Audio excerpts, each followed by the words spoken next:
Welcome to Gift of Life, the Organ Transplant podcast. These are the stories of those who have received, given, and who are waiting for the gift of life, organ transplantation. Now here's your host and heart and kidney recipient, BJ Odom. Welcome to Gift of Life, the Organ Transplant podcast, where we explore the extraordinary world of organ transplantation. Each week we share inspiring stories and introduce you to remarkable individuals sharing their own transplant stories. Be sure to support the podcast by leaving a 5-star review and subscribing on your preferred podcast platform. Have a transplant story yourself you'd like to share or comments about the podcast? Please email us, giftoflifepodcast@gmail.com. Again, that's giftoflifepodcast@gmail.com. And don't forget to connect with us on Facebook, Gift of Life, the Organ Transplant Podcast. This is BJ Odom, and yeah, I'm the guy with more parts than a chicken nugget. My new memoir, packed with laughs, heart, and the unbelievable truth of a survival story that you've heard me talk about right here on the Gift of Life podcast. Get your copy today. More parts than a chicken nugget. Available now on Amazon. As we welcome you to episode 93. Today's episode is one that asks us to slow down and to truly listen. In today's episode, we meet Caroline Mozare, a young woman who spent years undiagnosed, quietly getting sicker until one hospital visit changed everything. What followed was a fight for her life, a liver transplant, days she doesn't even remember, and a husband who had to carry the story for her until she could hear it herself. Caroline's journey is raw, honest, and filled with courage, love, and resilience. This is a story about survival and the power of organ donation and the strength found when hope feels out of reach. We'll talk to Caroline Mozare coming in next. Caroline, welcome to the podcast. And if you would, let's start out by you telling us just a little bit about yourself. Sure. So I am a 38-year-old transplanted. I'm a mama to 2 little boys, lights of my life. I've been married 8 years. Some things about me, I love to read. If you ask me about food or anything about food, I love eating. I'm more so a homebody, just loving and her family and all the little joys. So, yes, transplanted at 38. My story is deeply personal now to who I am and how I live. And my goal through it all is to help other people experience support and to find comfort and openness in sharing their story. Because no matter how difficult it may be, or it's hard to say easier. I don't think there is such thing because transplants are brutal. Any transplant, that you are definitely supported and definitely heard, and you are inside of a beautiful community now after your transplant, and we do support you. So being involved with ALF, American Liver Foundation, that was put on my heart a couple months ago, just how I can give back to other people. And I'm 8 months out of my transplant, pretty fresh, and just wanted to find ways to honor those who have been through the ringer like I have, and support them and do my best to advocate for those others. So I've been a part of the American Liver Foundation. I found lots of support through just a simple Facebook group. I've learned a lot from them, and just being able to find answers through them and through, my own research and the numerous doctors, it's a lot to take head on. Absolutely. It can be traumatic. It can be, as I said, brutal, but there is hope on the other side. And we have people around us who've dedicated their lives to making sure that we can live our lives the best, and that we know are doing everything they can to help us. So yeah, that's kind of me in a not so nutshell of a person. But yes, I am truly dedicated to just helping others find that light at the end of the tunnel, even if it's a small light. I would love to be a part of that and just, do what I can. We help each other. That's how we get through. And I've learned through doing this podcast, every journey is different. No two seem to be the same. Where did your transplant story begin, and how did it begin? So my transplant story, it started quite a few years ago. I've had phytoangioma for probably over 10 years, which, if you know phytoangioma, it's a red kind of dot that kind of widens on your skin. And it's part of it can be due to liver disease. And I never knew that. So 10 plus years, I'd have these on my chest, a few on my face, some on my arms. And every once in a while, it's just, I'd go to check out somewhere, let's say, and someone would say, "What is that?" Okay, well, that just made me feel super uncomfortable. I didn't know what it was, so I said, "I don't know." Or I just wouldn't answer because, first of all, it's none of their business. But I truly didn't know. And so coming to finally understand that, yeah, it was liver disease. I didn't know that until very recently, that it was due to that. And they all went away after my transplant. And I saw how they were linked. I don't know how liver disease and phytoangioma are linked, but they are. So that being said, it started a long time ago. Far beyond, I can't even think of the number of years ago that it actually started, the liver disease. There was a period where I'd start to get edema. And I was like, okay, this isn't normal. Let's see what I can do by myself to figure out what's causing this. I tried everything, but it didn't go away because I didn't realize, again, that it was due to my liver. And a lot of people get fluid retention like that when something's going on. And so I started to get edema in my left leg, super swollen, filled with fluid. It hurt to walk. I couldn't move my toes. It moved up into my belly, which is very weird to me. Didn't know what was going on. And I'm very good about what I eat. So I was like, no, I'm not just gaining weight. And by the time I actually went into the hospital, it looked like I was 6 months pregnant, at least. I'm not a big person, so it really showed. And it was about 2 liters that they had to drain off of fluid when I was in the hospital. Just really bad edema. And so that's how it started. I knew something was off. I knew I'd eventually have to go in. So one night I called my husband. I said, when you get off work, let's just go in. It was Good Friday.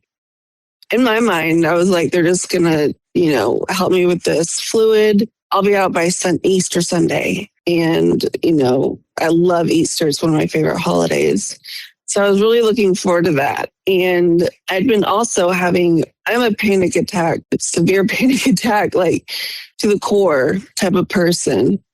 I suffer from that. And so there was one night that I called him and I was like, I'm having a panic attack. It's hard to breathe. It's really hard to breathe. And, it is hard to breathe when you're having a panic attack. But for me, it was different and I didn't really know how to describe it. It was very difficult for me to breathe. We admit me when he gets home from work. I think it was April 19th that I admitted myself to find out what the heck is going on. He had to leave to go back to work eventually. Not that night, but, a day or two after. Well, how long did it take them to diagnose this for you? Or were you in the hospital in and out? Or did it take them a while? Or once you went into the hospital, did they diagnose it and diagnose it correctly? No, once I admitted myself, I was in the hospital. Like I didn't go in or out. Like it wasn't like come back and we'll do this or let's wait for the results. You're good to go. I didn't realize going in, again, thinking I was going to be out by Easter Sunday. I walk out like 2.5 months later, fully discharged. And I call him one night and I said, babe, I'm having a bad panic attack. I can't breathe. Eventually had to hang up on him and come to find out my lungs were filling with fluid. I asphyxiated, and that's why it was hard to breathe because my body wouldn't let me breathe. Instead, it was taking in fluid. And so that's kind of what set it off. He got off of work, ran up there, met me, and was with me for some time when they first started, testing and treating and figuring all the things out. Basically, so it's weird to say that a panic attack caused them to really, that's when they started looking at it a lot more closely. Like, it wasn't just a panic attack, it was my lungs filling up with fluid. They now had to find a way to get out. Drained all the fluids. It's not cute to say, but I peed for like 4 days straight between them draining me and the IV fluid that they gave me just to flush everything out. So then I was kind of back to normal, per se. All the tests that they ran, lots of tests, they were kind of figuring it out. And of course they were, but in my mind, it was slow because I wish, when you're in the hospital, you never want to be in the hospital. Oh, yeah. But you also know, yeah. But also at the same time, you know that you are in the best hands and they are doing, again, that's what they do. That's what they chose to do, is to help you. And so you just have to find the comfort in knowing that you are in the best hands that God put there and you're going to be just fine. So just chill out. Let them do what they do. It might take a little bit longer, but they will find out. My husband basically told my entire family. I couldn't, so discombobulated at that time.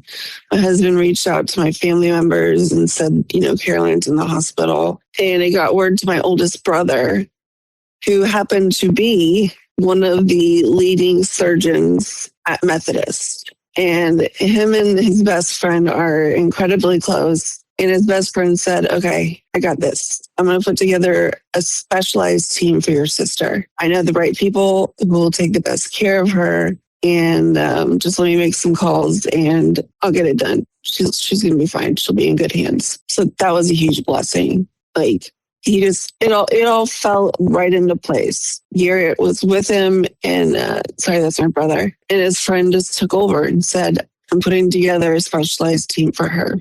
So knowing that, I had all the best people on my team, incredibly thoughtful and a godsend for sure. Now, by this time, did they realize it was your liver or not until you got this new fresh team? I think the team found out. Again, so many tests I can't even explain. And at that point, treating my liver basically wasn't on the table.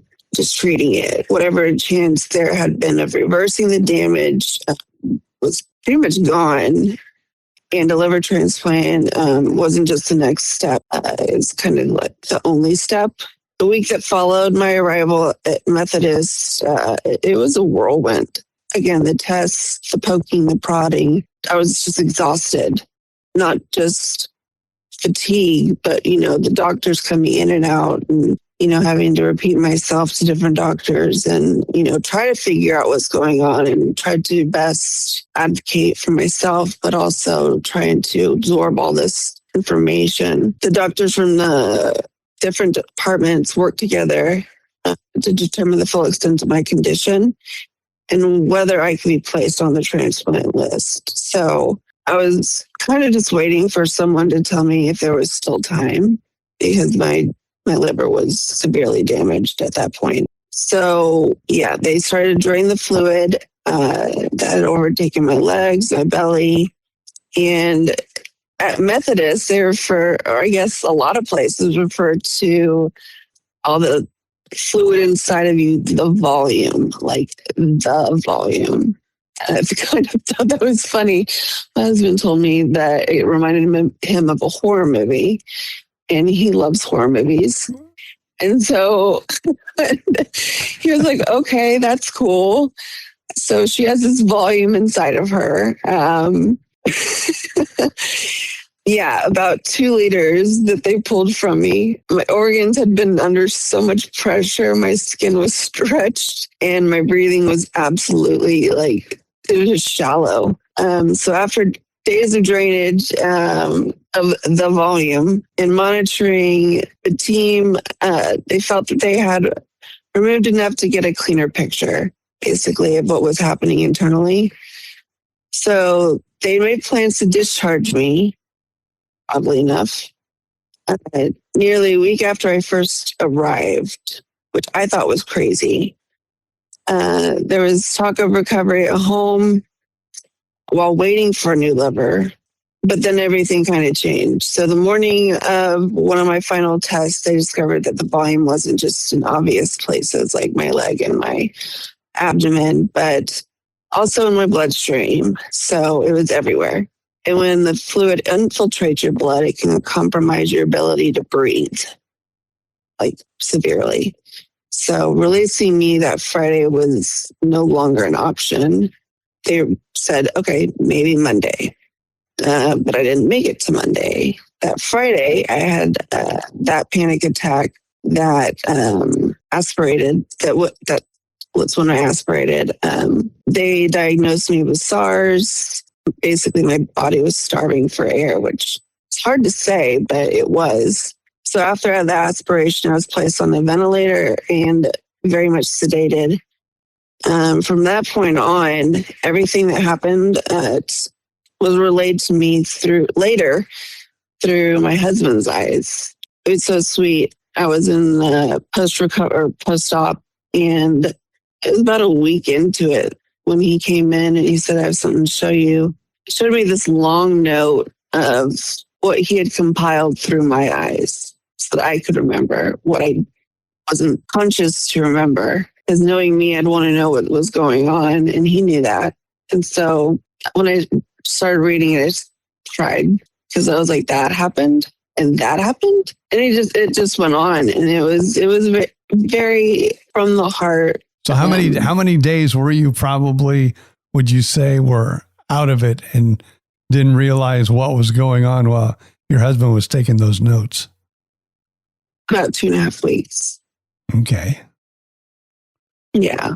As I was saying, when I was unconscious, he told me, I came in suddenly. The doctors didn't say anything. They said she's in critical condition and getting worse. So you need to stop what you're doing right now and come up here. He was at work and they said, just on your way. We just want to let you know there's not a lot we can do right now. We're just waiting for what we know to do, but just be prepared to possibly say goodbye.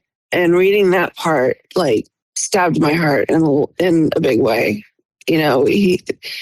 Yes, I'm going through a lot right now, but being told to leave work immediately, and as you're driving 35 minutes downtown, all you can think of is, I might have to say goodbye to my wife. I never thought this day would come, especially when she's 38 and I'm 38 and 40. So I can only imagine, what he went through. So yeah, that's what the doctors told him. He dropped everything basically. And him and my dad rushed to the hospital. And by the time they arrived, I had been stabilized, thank God. But the situation was, it was a lot more than anyone had originally thought. I wasn't going home that Monday, not until I had a new liver. And so the team discovered that my portal vein, for those who don't know, the portal vein, the main vein responsible for delivering blood into the liver, had essentially scarred shut. So in order for, in a transplant scenario, that vein is critical. And so without it, the new liver wouldn't be able to receive the blood flow it needed to function. So now they're looking at my portal vein, and the risk of surgery went up dramatically. So panic, exhaustion, the feeling that something was off even when nobody could see it, it kind of all made sense now. Like my liver was literally shutting down because it didn't have anything else to do. It couldn't do anything because of the portal vein being scarred shut. All the toxins, any toxin that you could think of, was being delivered kind of to it and not releasing it. So it was all built up in my liver, and it said, I can't do this anymore. So now with basically no option but to wait for a new liver, we didn't have a timeline for how long that would be. Some people are on the liver transplant list for 6 months, a couple of years. Yeah, I would say in your condition, you were probably listed pretty high on the list at that point. Yeah. Oh yeah. It bumped me up quite a bit. Like I was already on the table. We were just waiting for a compatible liver at that point. The doctors were ready to go. The days that followed all that, a complete blur. Preparations, lab scans, medication adjustments, and just basically waiting. I was stable, which was, a huge thing that I was actually stable at that point. My team did everything they could, and now we just kind of needed a miracle. And on May 7th is when they called and said that a liver became available. Admitted April 19th, liver set out for me on May 7th. That's incredible. And it makes me sad to hear the stories of those through that support group that I am a part of, that people wait so long for that hope. And I don't feel that I deserve it to be that quick. But again, by the grace and mercy of God, he made it so. So less than a month or one became available. At that time, we weren't told much, but only that the donor was in between 20 and 30 and had been pronounced brain dead. So their family had made that decision to give life to someone else. God bless them. And that someone was me. So the donor was taken off life support, and the liver would then be flushed, measured, and transported. Then the liver team would inspect it thoroughly, making sure that it was truly compatible for me, because we know that organ rejection is very much a thing. And at that point, it was just getting the new liver in. And so over 2 days worth of surgery, about 11 hours total, it was removed, the new liver was inserted, and they had to work really quickly. I don't know how they do it. Apparently, it's one of the hardest surgeries there is. And they had to work precisely to bypass that scarred portal vein. So I would say it was pretty risky on their end. I mean, I think it was probably again on your end too. I mean, I was unconscious for all of it. I don't remember anything. which is why I'm so glad he kept all of his notes. And because looking back, I'm like, again, this happened? What? Tell me more about this. Like, I was just on the table for all I know. Even my son was like, did it hurt? And I was like, no, honey. I was pretty much asleep through all of it. He's thinking that they cut me open without any like numbing factor or sedative or anything. Just cut me open, just right there. And I tried my best to explain to him that that's not how it works. But he's so cute. Bless his heart. So once the new liver was in place and the blood was flowing, they paused for day 2 intentionally in order to give my body time to accept the new organ. And this was pretty much the most fragile I have been. My survival was dependent on my body accepting it and not rejecting it. So rejection was still very real. Day 2 was the second phase, the 5 hours. They finished connecting the bile ducts and the long uncertain road kind of towards healing. It worked. Now, with being as sick as you were, did it help you like quickly, or was that also a longer process than maybe someone who is healthier who gets a liver? Or do you know? So what I do know is the more severe liver disease or liver damage, the longer the recovery is. So that's why it's good to, always be on top of your game when it comes to just knowing about your body. Like for years, I had that spider angioma. That was a big red flag, but I didn't know what it was. I was just like, my body's this way. I don't know what it is. So don't ask. But it was definitely my body saying something. And I should have looked at it and I should have figured it out. But yes, the less severe you are, if it's just starting, you still need to take action. You got one body. We have doctors to help us and hopefully live our best lives. No, I think the recovery it is still, and I'm 8 months out, it's still hard.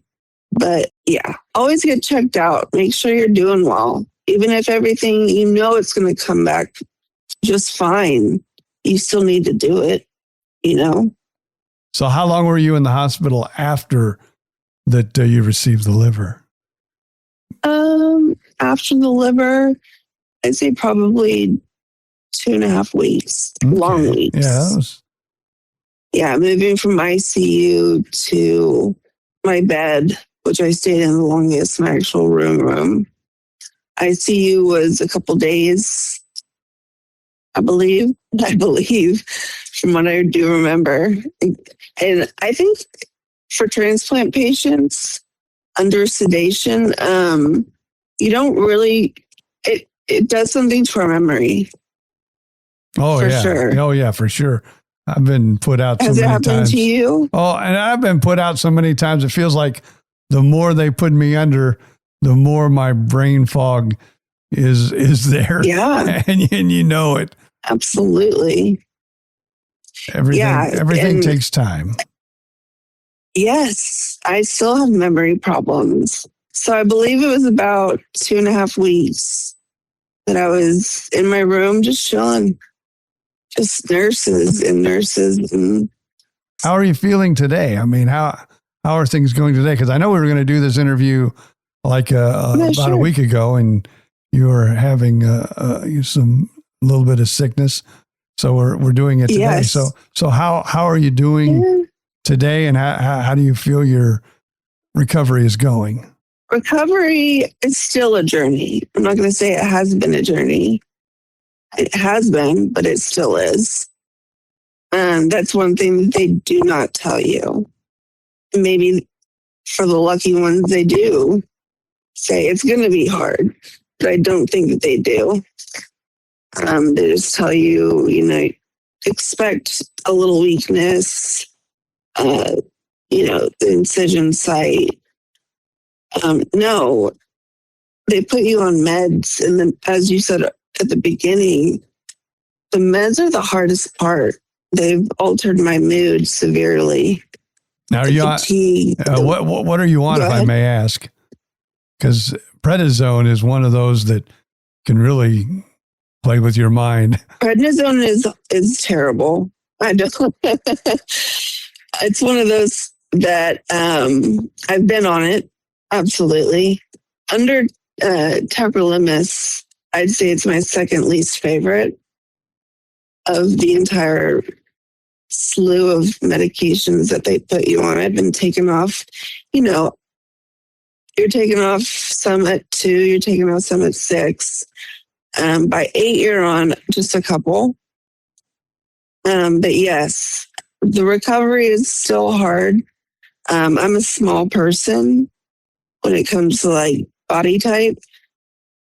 So when I lost a lot of muscle mass in the time at the hospital, getting up and downstairs takes more out of me. Just the daily chores takes more out of me. I'm already fatigued because of the meds, but just the muscle mass alone doesn't help. Tacrolimus has messed with my kidneys. So I've been into the hospital afterwards because of my kidneys. And that one especially it really messes with you mentally, physiologically, emotionally. It's my least favorite, but it's the one that I have to take. It's funny how that works. The one thing, the anti-rejection is, you take it in order to keep your organ that you worked hard to give a new home. But yet it does so much to your body, kind of like give and take. So yeah, the meds are very hard. And so tacrolimus, gabapentin, pantoprazole, recently sodium bicarbonate, magnesium oxide. I know I'm missing something. Yeah, but I was just wondering more what, your anti-rejection drugs you're on. Because I know when I was on prednisone, I was like a wild man. I did not like that at all. Not even close to liking that. Well, yeah, that's why I'm like, no, if you want to put me on prednisone, let's try to figure something else out. Because I was super happy to be off of prednisone for sure. Yeah, that's like, you can be like just smiling as big as can be, and then 2 seconds later, you're ready to kill somebody. Yeah. It's a wonderful mood stabilizer, let me tell you. Well, of course, one thing that's got to be great, you're watching those baby boys grow up. So that's an amazing thing. So that's got to be well worth everything that you've been through. And I wish you nothing but the best of luck. Strengths. Yeah. Now, before we let you go, any last words or anything you really want to say as we get ready to say goodbye here for the day? No, again, just take care of yourself. And actually, yes, I do want to, when you think about caregivers, I was thinking about this the other day, you think about immediate, like spouses or friends or family. Caregivers are endless. They're your team after your operation, after surgery, phlebotomists that you go to weekly, if not bi-weekly, or 6 months for regular labs. In my case, and probably many cases, a nephrologist who look at your kidneys, the surgeons, God bless them, cardiovascular endocrinologists, your coordinators, those who check in on you to help you heal and offer support during and post, whether it be physically, mentally, or emotionally, your therapist or psychiatrist afterwards, physical therapist, and just like, again, your immediate home care. Like, they're all your caregivers, and we have a huge support system in keeping us stable and knowing more about our bodies than we do. But yet, you should always know your own body and do your own research, as well as listen to your coordinators. Your coordinators are there for you 100%. But, when it comes to like labs or anything, if you have any questions, you can always find out information for yourself. And I've done that. And it's helped me a huge, in a huge way. Just knowing like what my labs mean, what I can do to improve them. Where I'm consistently short, where I'm consistently long, high. You can find out stuff. And again, your body is the only one you have, and take care of it, because if you don't, you're going to pay for it. And it's not fun. It is not fun, but it's worth it. Thank you so much, Caroline, for sharing your story with us today on the Gift of Life podcast, as we wish you nothing but the very best of luck in the future. And be sure to join us each week for a new heartfelt episode. And if you have a transplant story, simply email us, giftoflifepodcast@gmail.com. Again, that's giftoflifepodcast@gmail.com. Follow us on Facebook, and also don't forget to like and share this episode with family and friends. And we would appreciate that 5-star review on your favorite podcast platform. Remember, my memoir, More Parts Than a Chicken Nugget, isn't just a medical story. It's a survival story filled with humor, hope, and heart. It'll make you laugh, maybe cry, and definitely believe in second chances. Get yours now on Amazon. More Parts Than a Chicken Nugget. Another podcast you might enjoy is myself and my former radio partner, Bill Stevens. BJ and Bill, the podcast, all on the Podcast Playground Network. We want to thank them for making this podcast possible. Until next time, I'm BJ Odom. Thank you so much for being a part of our journey and reminding each and every one of us to appreciate every day and to treasure the extraordinary gift of life.